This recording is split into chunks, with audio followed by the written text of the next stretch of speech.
The gunshot echoed through the Montana wilderness like thunder, startling Isaac Walden as he crouched by the stream filling his canteen. The year was 1878, and these hills were no place for a man to be careless. His hand instinctively moved to the Colt revolver on his hip as he scanned the tree line, his weathered face tense beneath the shadow of his wide-brimmed hat. The second shot came quicker than the first, followed by the distant sound of hoofbeats fading into the gathering dusk. Isaac stood, water forgotten, and whistled for his horse. The sturdy buckskin gelding named Copper trotted over, ears pricked forward with shared alertness. "Easy, boy," Isaac murmured, swinging into the saddle with the fluid motion of a man who'd spent most of his 30 years on horseback. "Someone's having trouble out there." He followed the direction of the shots, riding cautiously through the pine forest as the last golden rays of sunlight filtered through the branches. The Montana territory was beautiful but unforgiving, especially to those unfamiliar with its ways. As a ranch hand who'd spent the last decade drifting between cattle operations throughout the West, Isaac knew better than most how quickly beauty could turn deadly. The trail widened, and Isaac spotted an overturned wagon at the bottom of a shallow ravine. A horse lay dead in its traces and luggage was scattered across the ground. He approached slowly, scanning for movement, his right hand never straying far from his pistol. "Hello," he called out. "Anyone there?" The only response was the wind rustling through the pines and the distant cry of a hawk.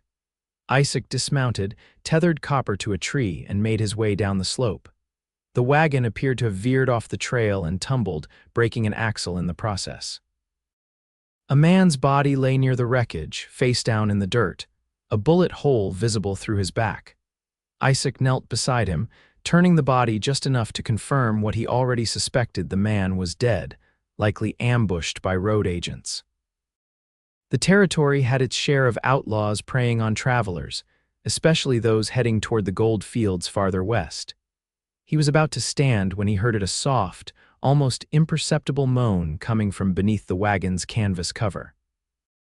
Drawing his revolver, Isaac approached cautiously, using his free hand to pull back the torn fabric. What he found made his breath catch. A young woman lay among the scattered contents of the wagon, her fair skin deathly pale except for the unnatural flush of fever on her cheeks. Her eyes were closed, long lashes dark against her skin, and her honey-blonde hair was matted with sweat and dirt. Even in her current state, Isaac could see she was beautiful. "Madam," he said softly, holstering his weapon and kneeling beside her, "can you hear me?" Her eyelids fluttered open briefly, revealing eyes the color of summer sage before closing again. Her entire body shook with tremors, the fever clearly having a fierce grip on her. "Water," she whispered, the word barely audible. Isaac moved quickly, retrieving his canteen and returning to her side. Gently, he lifted her head and held the canteen to her cracked lips. She drank weakly, most of the water spilling down her chin. "What's your name?" he asked, setting the canteen aside. "Emma," she managed, her voice a raspy whisper. "Emma Mitchell. I'm Isaac Walden. What happened here, Emma?" Her eyes opened again, unfocused and glassy with fever. "Robbers shot Pa." The effort of speaking seemed to exhaust her, and her eyes closed again as another violent shiver racked her body. Isaac glanced at the sky. The sun had nearly set, and darkness would soon envelop the forest. The nearest town, Clearwater Springs, was at least a day's ride away. Moving Emma in her condition would be dangerous, especially at night through country frequented by predators both animal and human.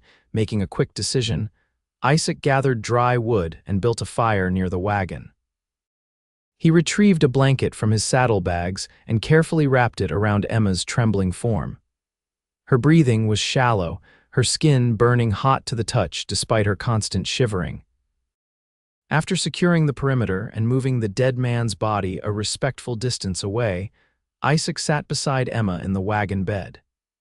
He dampened his bandana with cool water and placed it on her forehead, watching as her face contorted with pain or perhaps fear, even in her fevered sleep. "I'll get you to safety come morning," he promised quietly, though he wasn't sure she could hear him.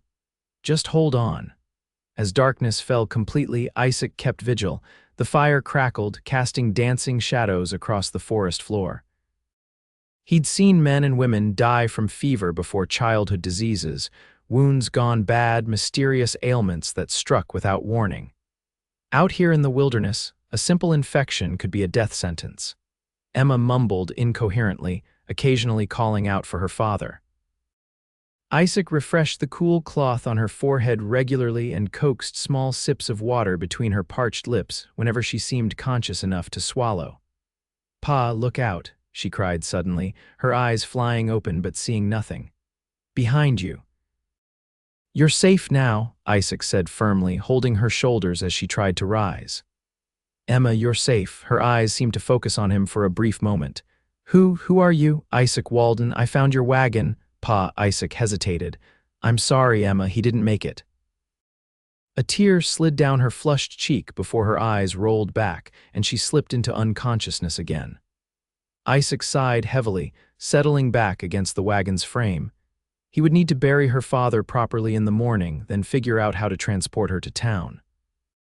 The night wore on, the moon rising to cast silver light through the trees. Isaac dozed intermittently, always waking at Emma's slightest movement. Her condition neither improved nor worsened, which he took as a positive sign. Around midnight, a pack of wolves began howling in the distance. Copper nickered nervously from his tethered position, and Isaac stood to check on him, speaking soothing words to calm the horse. When he returned to the wagon, Emma's eyes were open again, more lucid than before. "The wolves won't come near the fire," he assured her, settling back beside her. "You stayed," she whispered, her voice slightly stronger. "Of course I stayed." He offered her water again, which she managed to drink more successfully. "I couldn't leave you out here alone. You could have, most would have." Isaac shook his head. "I'm not most people." A ghost of a smile touched her lips before another shiver claimed her. Cold, so cold. Isaac hesitated only briefly before lying down beside her, pulling the blanket over both of them. He wrapped an arm around her trembling form, offering his body heat to combat the fever's chills. "This is improper," she murmured, even as she instinctively pressed closer to his warmth. "Staying alive takes precedence over propriety, Miss Mitchell," he replied. "I promise to be a gentleman." She didn't respond, already drifting back into fitful sleep. Isaac lay awake, acutely aware of the woman in his arms. Despite the dire circumstances, he couldn't help noticing the delicate curve of her jaw, the softness of her hair against his chin. It had been a long time since he'd been this close to a woman, especially one as beautiful as Emma Mitchell. Dawn broke with the crisp clarity particular to mountain mornings. Isaac carefully disentangled himself from Emma, relieved to find her fever seemed marginally reduced. Her breathing was more regular, her sleep less restless. While she slept, Isaac took care of the grim task of burying her father. He found a suitable spot beneath a tall pine, digging the grave as deep as he could with the limited tools available. He searched the man's pockets first, finding a wallet with a small amount of money, a pocket watch, and a folded letter addressed to Emma. Isaac placed these items carefully in his saddlebag to give to her later. After wrapping the body in a blanket from the wagon, Isaac lowered him into the grave and covered it with earth.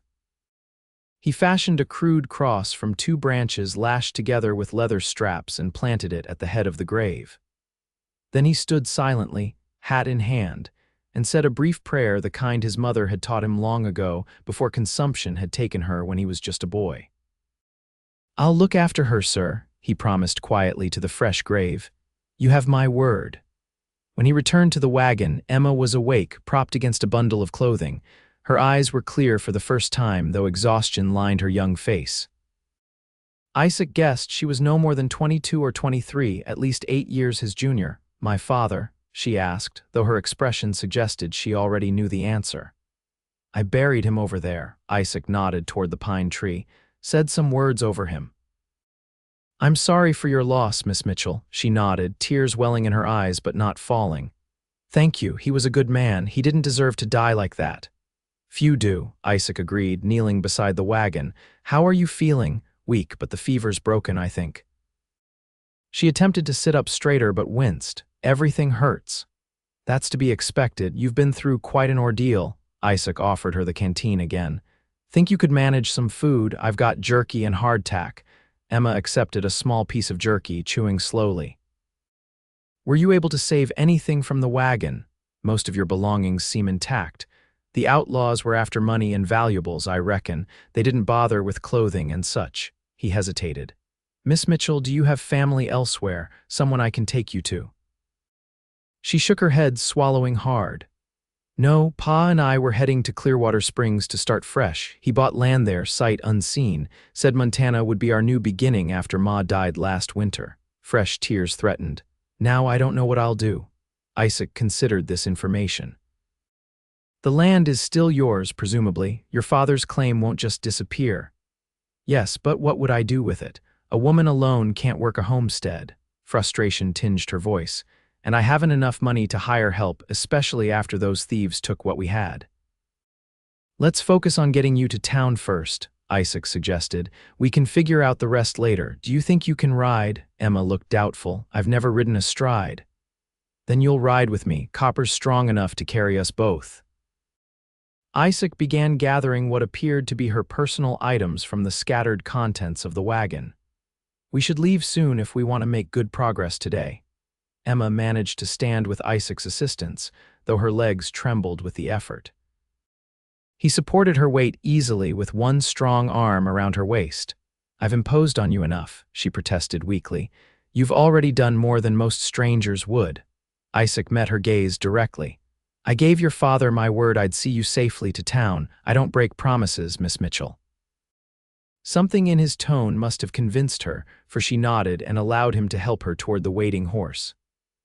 After securing her belongings to the saddle, Isaac mounted Copper first, then reached down to pull Emma up in front of him.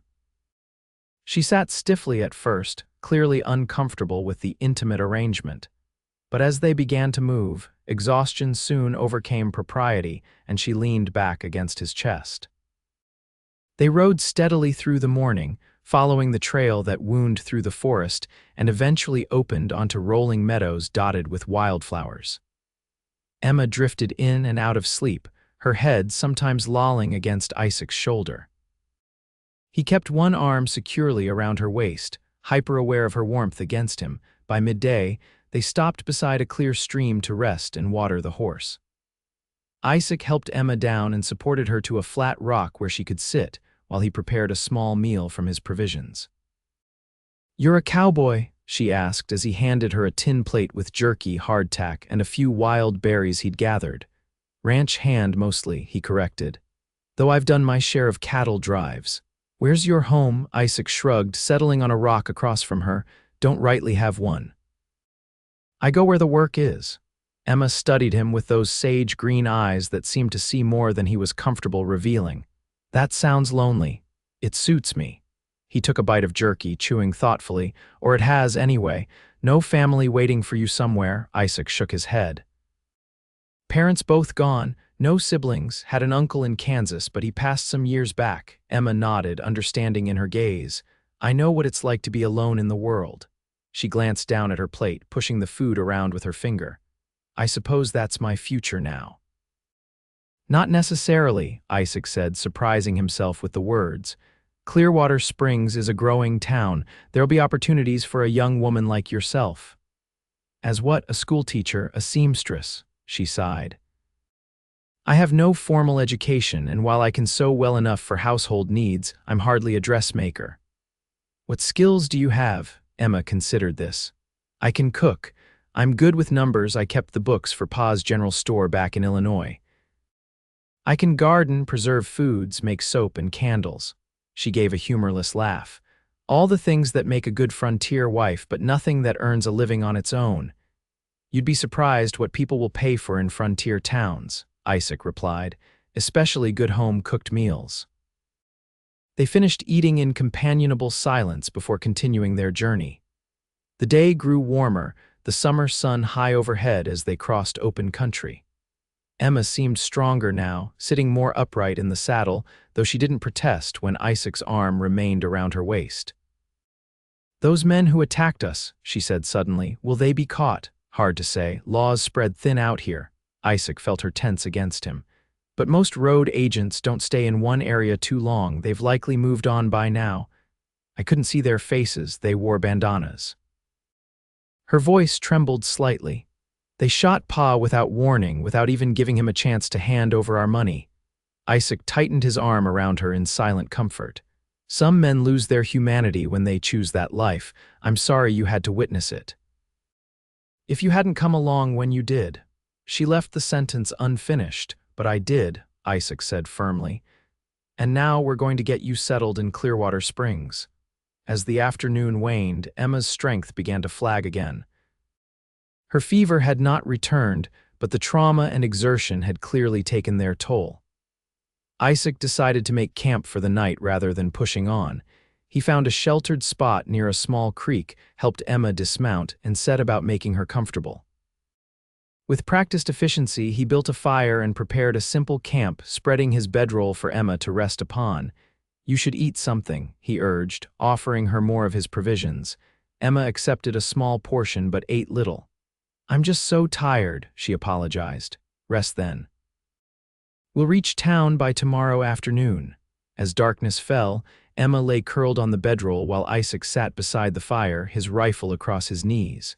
The night was peaceful, stars glittering overhead in a tapestry of light unmarred by city smoke. Isaac. Emma's voice came softly from the darkness. Yes. Why did you become a drifting cowhand? You seem different, more educated than most. Isaac poked at the fire with a stick, watching the sparks rise into the night.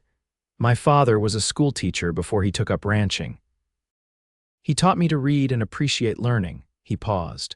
After he died, staying in one place felt confining. I needed to move to see what was over the next hill. And have you found it, whatever you're looking for? He glanced over at her, her face illuminated by the firelight. Not yet. But I'm beginning to think it might not be over a hill at all. Emma held his gaze for a long moment before her eyes fluttered closed, sleep claiming her once more. Isaac watched her long after her breathing had deepened and evened out, wondering at the strange twist of fate that had brought her into his life. The night passed uneventfully, and they set off again at dawn. Emma was noticeably stronger, her color better, though still far from fully recovered. She sat taller in the saddle, even initiating conversation as they rode. Tell me about Clearwater Springs, she requested. Have you been there before? A few times, Isaac replied. It's a decent town. Started as a mining settlement about 15 years ago, but it's evolved since then. Has a proper main street with businesses, a small school, even a doctor, which is our first stop when we arrive. I don't need a doctor, Emma protested. The fever's gone. Humor me, Isaac said firmly. Better safe than sorry out here. As they crested a hill around midday, the town came into view in the valley below.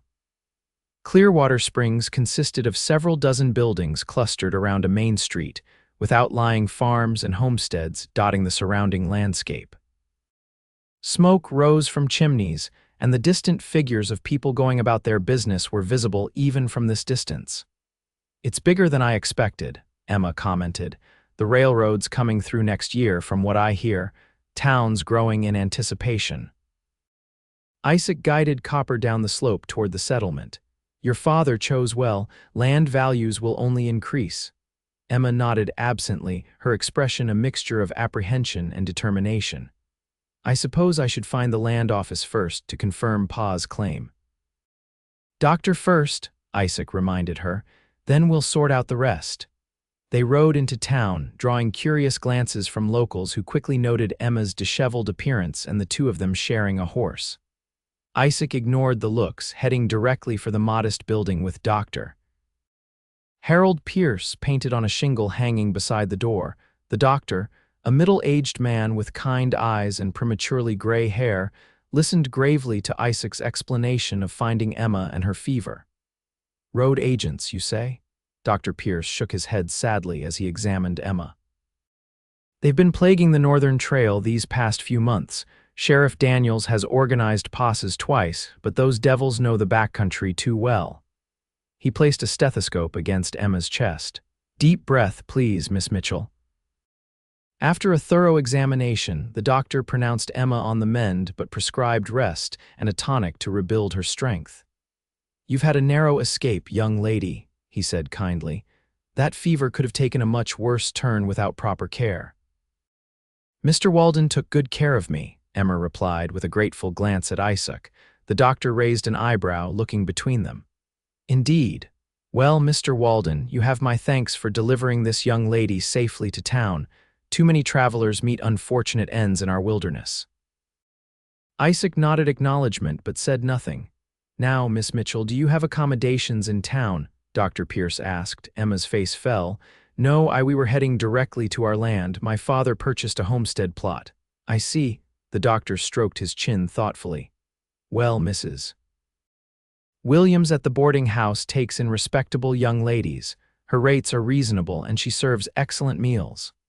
"Thank you, doctor," Emma said, reaching for her purse before realizing she had no money, her face flushed with embarrassment.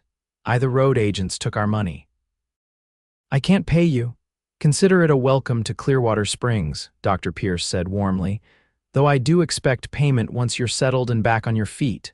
"Of course," Emma agreed quickly. "Thank you for your kindness." Outside the doctor's office, Emma turned to Isaac, clearly distressed. "I can't pay for a boarding house either. I have nothing except the belongings you salvaged." Isaac reached into his pocket and withdrew a small leather pouch. "Your father had this in his pocket, not much, but enough to get you started." He handed it to her along with the pocket watch and letter he'd found. "These too." Emma's hands trembled as she accepted the items, especially the letter. "Thank you," she whispered. "I don't know how I'll ever repay your kindness." "No need," Isaac said gruffly. "Now, let's get you settled at the boarding house, then we'll visit the land office." Mrs. Williams proved to be a plump, motherly woman in her 50s who took one look at Emma and immediately shifted into caretaking mode. "You poor dear, what an ordeal you've been through. Of course I have a room for you. A hot bath and a proper meal will do wonders." She ushered Emma inside, then turned to Isaac with a shrewd gaze. "And you, young man, will you be needing a room as well?" "No, madam," Isaac replied. "I'll find a place at the hotel." Mrs. Williams nodded approvingly. "Very proper, though I must say it does a heart good to see a gentleman looking after a lady's welfare in such trying circumstances." Isaac tipped his hat. "I'll return later, Miss Mitchell, to accompany you to the land office if you wish." Emma, already being guided toward the stairs by Mrs. Williams, looked back over her shoulder. "Yes, please, and Isaac, thank you for everything." After arranging for a room at the modest hotel and seeing to Copper's care at the livery stable, Isaac took the opportunity to clean up and change into his spare shirt. He contemplated a shave, but decided his 3-day growth of beard could wait. When he returned to the boarding house 2 hours later, he was momentarily taken aback by Emma's transformation. Bathed, with her honey blonde hair clean and neatly arranged, wearing a simple blue dress that Mrs. Williams had loaned her, she looked like a different person. Still pale and too thin, but undeniably lovely. "You clean up well, Miss Mitchell," he said, immediately feeling foolish for the inadequate compliment. Emma smiled, a genuine smile that reached her eyes for the first time since he'd met her. "As do you, Mr. Walden, though I see you've kept the beard." He ran a self-conscious hand over his stubbled jaw. "For now." They walked together to the land office, a small but orderly establishment run by a Mr. Everett, a former government surveyor who now managed local land claims. He listened sympathetically to Emma's story and quickly located her father's paperwork. "Yes, everything's in order," Mr. Everett confirmed, examining the documents. "Mitchell Homestead, 160 acres, about 5 miles northwest of town. Good land with a year-round spring and plenty of timber. There's a small cabin on the property, built by the previous owner before he decided to move on to Oregon." Emma looked relieved. "So the land is mine now, as your father's only heir, yes, assuming you file the proper inheritance paperwork." Mr. Everett pulled out several forms. "Fill these out and I'll process them right away. Normally there'd be a fee, but given your circumstances." He waved a hand dismissively. Everyone is being so kind, Emma said, her voice thick with emotion as they left the land office an hour later, the paperwork completed. I don't know what to say. Frontier folk understand hardship, Isaac replied. Most everyone out here has faced their share of trials, makes people more inclined to help when they can. They paused in front of the general store where Emma gazed at the display of household goods in the window. I should see what supplies I need for the cabin, but, she sighed, clutching her small purse, I have to be careful with what little money I have left. Isaac followed her gaze. Do you intend to live at the homestead right away? I don't see that I have much choice. I can't afford to stay at Mrs. Williams' boarding house indefinitely. Emma straightened her shoulders. I'm not afraid of hard work or solitude, Mr. Walden. I never suggested you were, he replied mildly, but a woman alone on a remote homestead invites trouble. What would you suggest, then?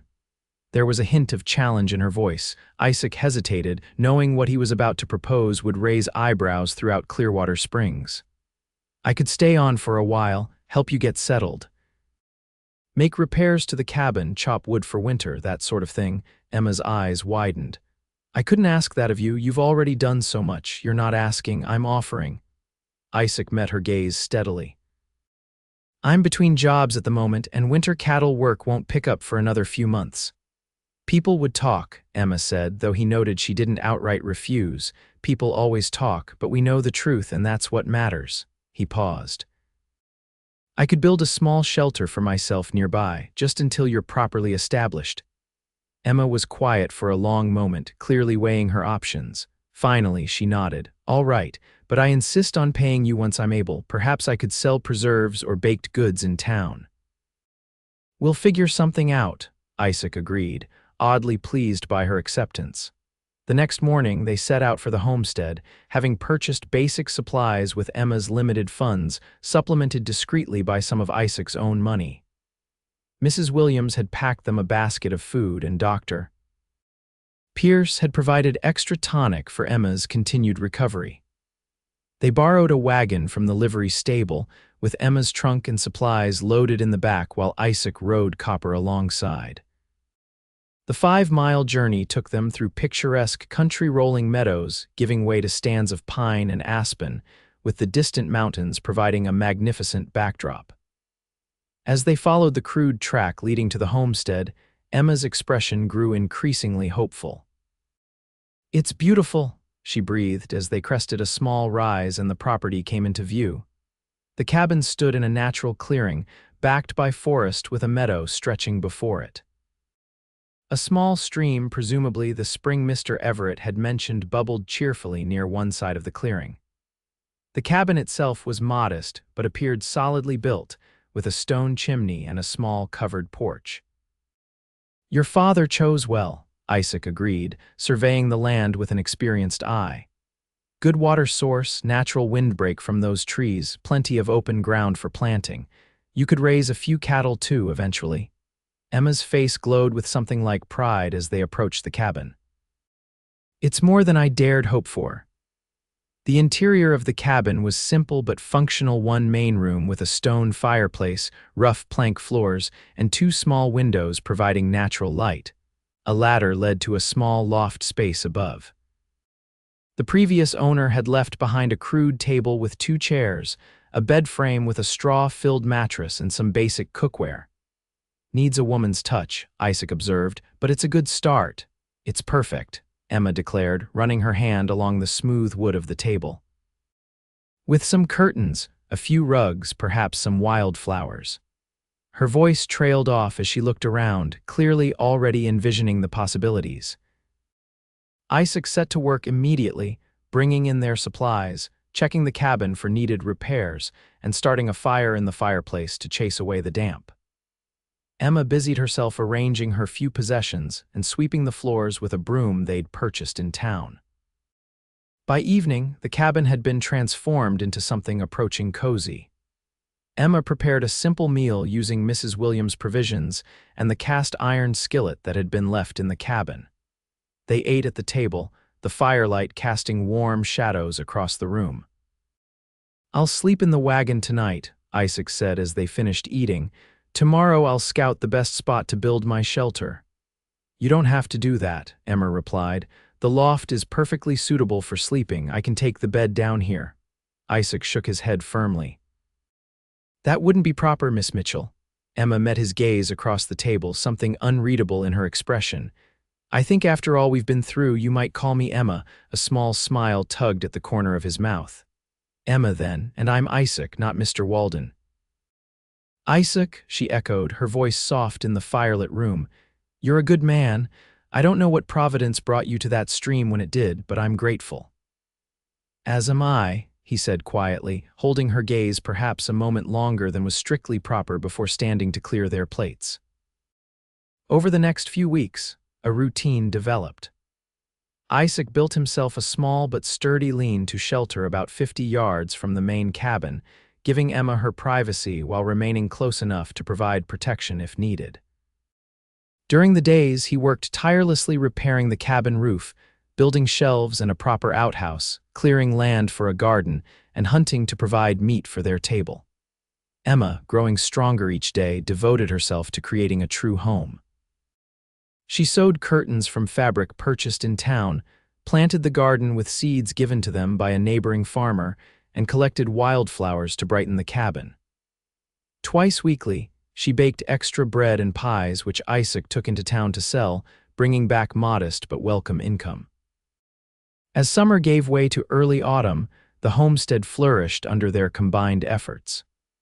Emma's natural aptitude for organization and planning complemented Isaac's practical skills and physical strength. They worked well together, developing an easy companionship that gradually deepened into something more.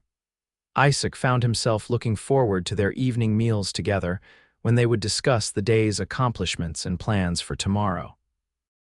He enjoyed watching Emma's face animate with excitement as she shared her ideas for improvements to the homestead or new recipes she wanted to try. Her resilience and determination impressed him, and her quiet beauty affected him more than he cared to admit. For her part, Emma came to rely on Isaac's steady presence and unwavering support. His quiet strength reassured her, and his occasional dry humor never failed to make her smile. She noticed the way other women in town looked at him when they visited Clearwater Springs for supplies, tall, broad-shouldered, with those intense blue eyes beneath the brim of his hat, but he seemed oblivious to their attention. One crisp September evening, they sat on the porch after dinner, watching the sunset paint the sky in brilliant oranges and pinks. Emma had wrapped a shawl around her shoulders against the growing autumn chill. "Winter will be here before we know it," she observed, her breath forming small clouds in the cooling air. Isaac nodded, whittling a piece of wood with his pocket knife, a figure that was gradually taking the shape of a small horse. "We should be ready. The woodpile's growing and the root cellar's nearly full with what you've preserved." "I couldn't have done any of this without you," Emma said softly. Isaac glanced at her, his hands stilling on the carving. "You're stronger than you give yourself credit for. You would have managed, perhaps. But I'm glad I didn't have to find out." She hesitated, then added, "Have you given thought to what you'll do when winter comes? Most of the ranches will have reduced their crews by then." The question hung between them, laden with unspoken implications. Isaac had originally promised to stay only until Emma was properly established, but weeks had stretched into months with neither of them mentioning his departure. "I've had some offers," he admitted. "Miller's Ranch needs a man to help with their winter herd." "Oh." Emma looked away, focusing on the distant mountains. "That's good, then. It's not too far from here." "About a day's ride," Isaac agreed, studying her profile in the fading light. Silence settled between them, comfortable yet charged with something neither seemed ready to name. Finally, Emma stood, smoothing her skirt with slightly trembling hands. "I should get to bed. Early start tomorrow if I want to get those last tomatoes preserved." Isaac nodded, remaining seated. "Good night, Emma." She paused at the door, looking back at him with an expression that made his heart beat faster. "Good night, Isaac." The following week brought the first frost, silvering the meadow grass and wilting the last of the garden's bounty. Emma worked frantically to harvest everything salvageable. while Isaac completed the final preparations for winter, banking soil around the cabin's foundation for insulation, checking the roof one last time for leaks, and ensuring the chimney drew properly. They rode into town together for supplies, the wagon loaded with Emma's preserves, which had gained a reputation among the townspeople for their exceptional quality. While Emma sold her goods and visited the dry goods store, Isaac met with John Miller about the winter position at his ranch. "You'd be a welcome addition to our crew," Miller said, a weathered man in his 50s with a reputation for fairness. "Could use a man with your experience to help train some of these young bucks I've hired." "I appreciate the offer," Isaac replied, turning his hat in his hands. "But I need to consider my options."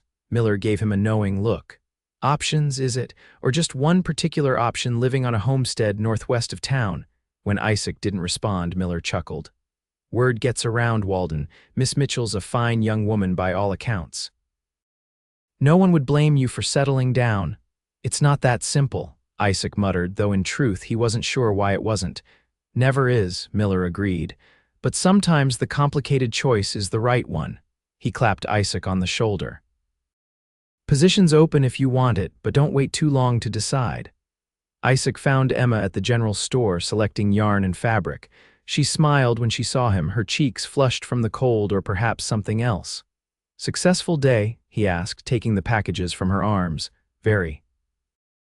"Mr. Peterson bought all my apple butter, and Mrs. Williams took 6 jars of pickled beans for her boarding house." Emma's eyes sparkled with pride.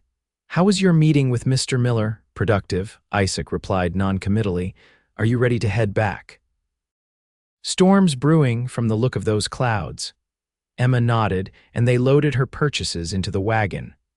The return journey was mostly silent, both lost in their own thoughts as the sky darkened ominously above them. They were still a mile from the homestead when the first snowflakes began to fall, large, wet flakes that quickly increased in intensity.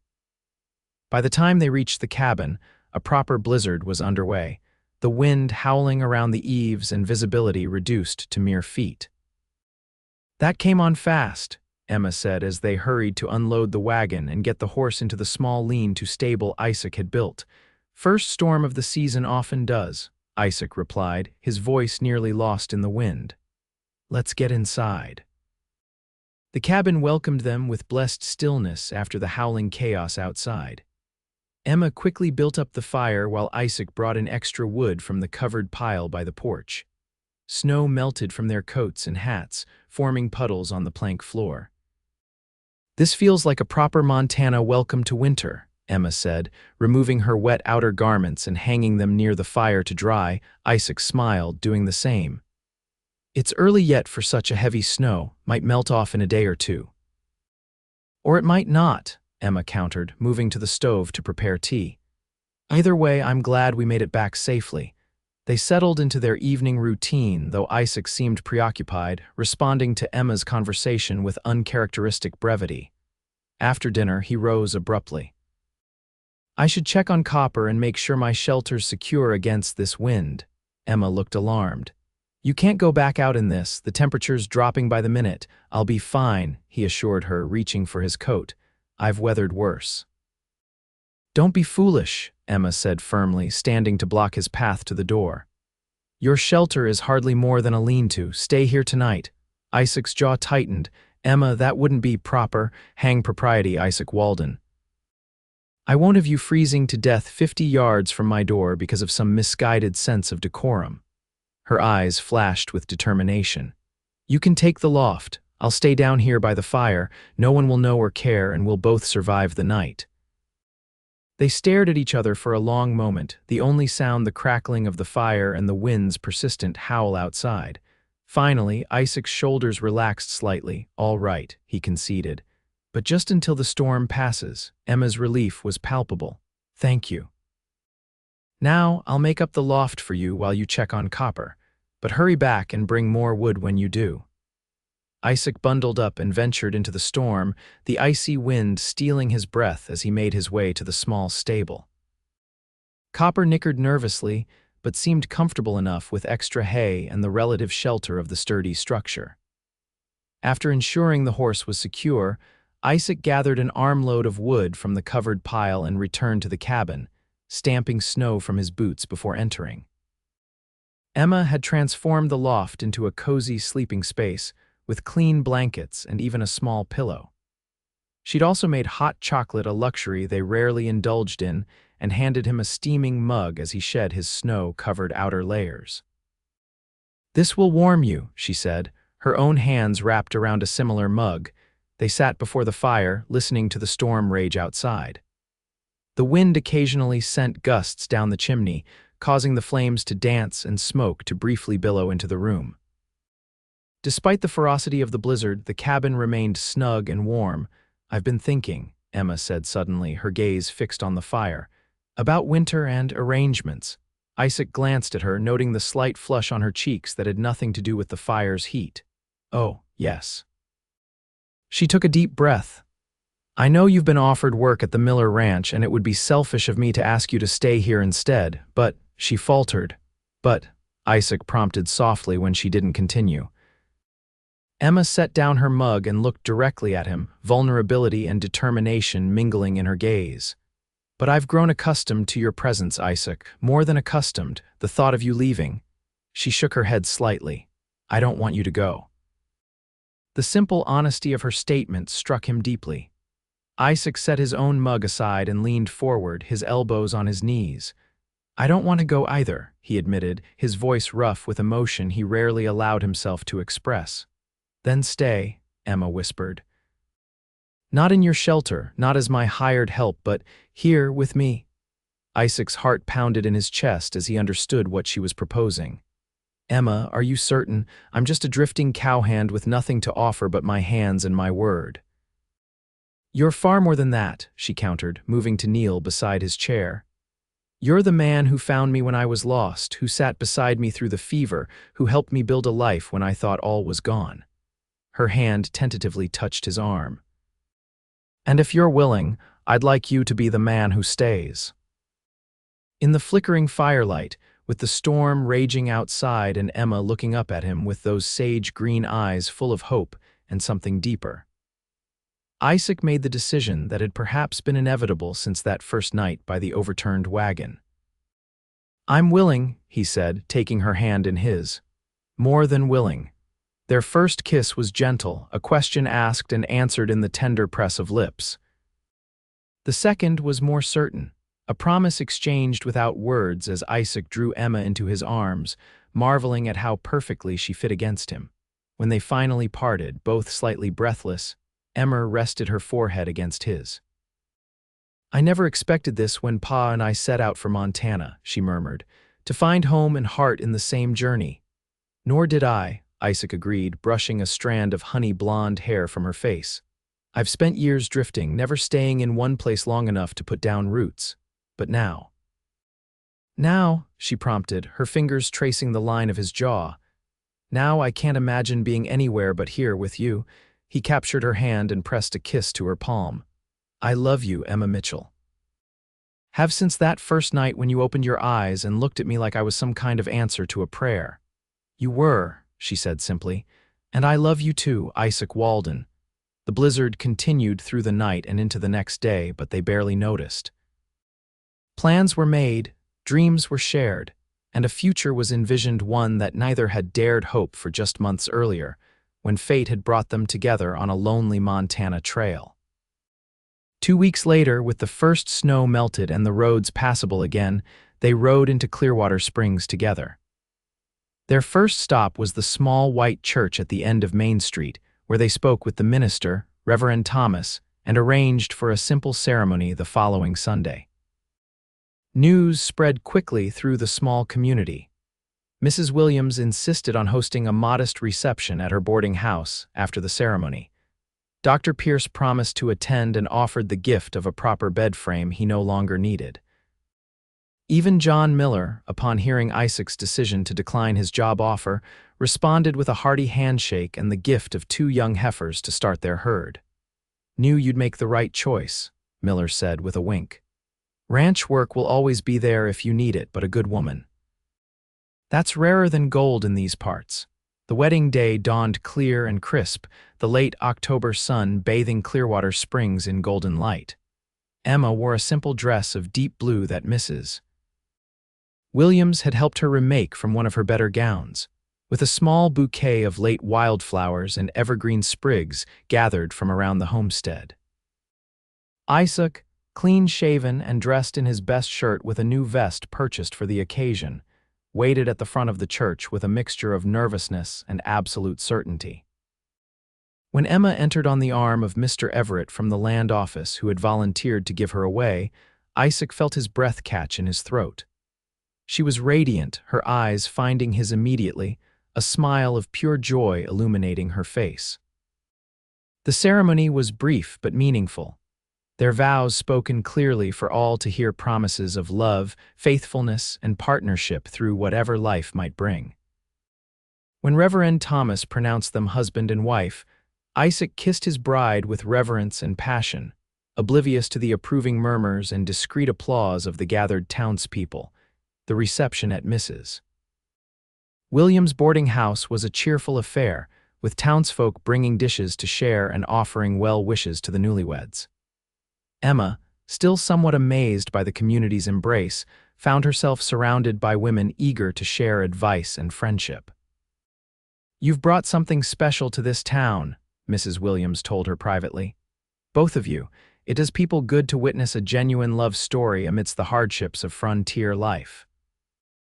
As the celebration wound down and afternoon shadows lengthened, Isaac and Emma prepared to return to their homestead, now truly theirs together. The wagon was loaded with wedding gifts, including practical items like quilts and cookware, as well as a few luxuries, such as a pair of rocking chairs from the town's carpenter. "Ready to go home, Mrs. Walden?" Isaac asked, offering his hand to help Emma into the wagon. She took it, smiling at the sound of her new name. "More than ready, Mr. Walden." The journey back to the homestead was filled with comfortable silence and occasional bursts of conversation as they processed the day's events. As they crested the final rise and their cabin came into view, Emma squeezed Isaac's hand. "Look at it," she said softly. "Our home." Isaac followed her gaze, seeing the homestead with new eyes, not just as a piece of land with a cabin, but as the foundation for the life they would build together.